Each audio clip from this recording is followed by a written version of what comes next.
भाजपा प्रवक्ता शहजाद पूनावाला ने कहा, कांग्रेस झूठों की डीलर और फर्जी खबरों की फैक्ट्री है। झूठ बोलना उनकी विशेषता बन गई है। उनके झूठ उजागर हो चुके हैं।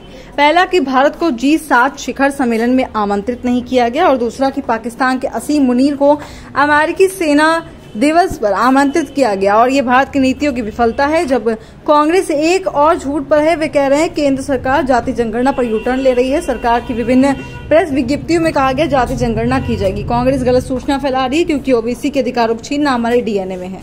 कांग्रेस पार्टी झूठों की व्यापारी है, फेक न्यूज की फैक्ट्री है, फेक न्यूज की जननी है। झूठे ही लेना, झूठे ही देना, झूठे ही भोजन, झूठ चबेना, केवल सुबह शाम झूठ बोलना, ये कांग्रेस का चरित्र बन चुका है। अभी 2 कांग्रेस के झूठ पकड़े गए हैं सरेआम। G7 में भारत को न्योता नहीं मिला, पहला झूठ पकड़ा गया। उन्होंने कहा कि पाकिस्तान के असीम मुनीर को US आर्मी डे में बुलाया गया है और ये भारत की नीतियों की विफलता है, वो झूठ भी पकड़ा गया। अब कांग्रेस पार्टी लगी है एक और झूठ फैलाने में। कांग्रेस पार्टी का कहना है कि एनडीए सरकार अब कास्ट सेंसस नहीं करवा रही है, उस पर यू टर्न कर रही है। क्या ये सच है?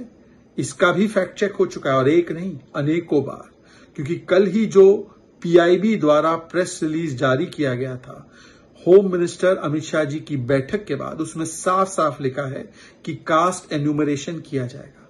केवल 15 जून की प्रेस रिलीज नहीं, 4 जून की प्रेस रिलीज में भी ये साफ शब्दों में लिखा गया है कि कास्ट सेंसस करवाया जाएगा, और 30 अप्रैल की भी अधिसूचना और प्रेस रिलीज में लिखा गया है कि कास्ट सेंसस करवाया जाएगा।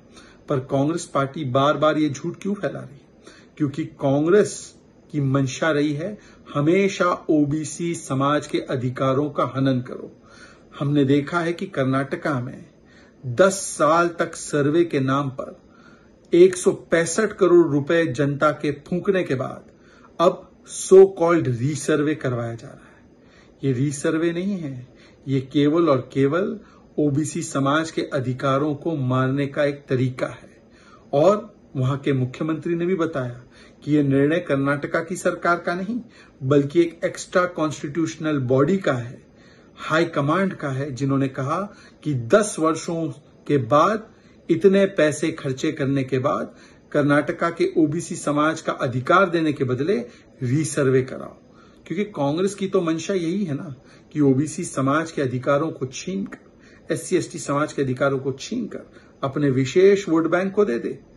इसीलिए तो कहते हैं ना कि हमेशा कांग्रेस पार्टी ने ओबीसी के अधिकारों का विरोध किया है, और आज भी कांग्रेस पार्टी वही कर रही है।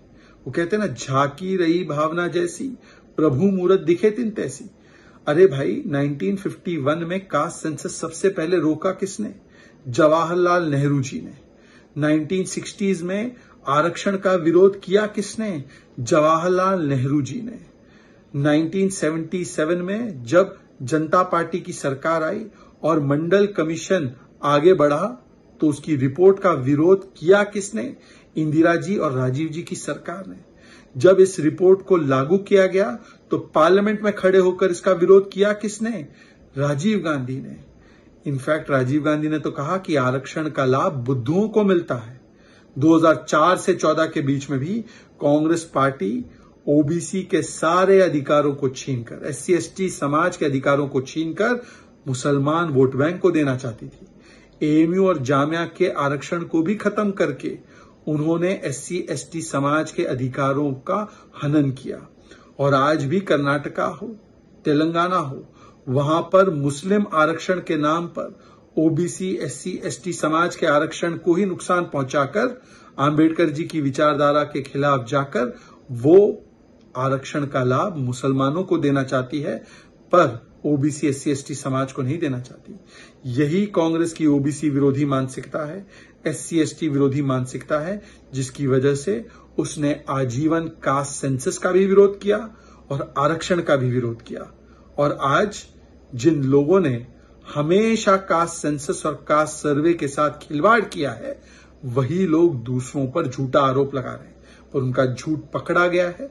अब कर्नाटका में कास्ट सर्वे के बारे में और हिमाचल में कास्ट सर्वे क्यों नहीं करवाया जा रहा है, और अगर तेलंगाना का मॉडल इतना ही बेहतरीन है तो इस मॉडल को कर्नाटका और हिमाचल में लागू क्यों नहीं किया जा रहा है, इसका जवाब कांग्रेस पार्टी को देना होगा।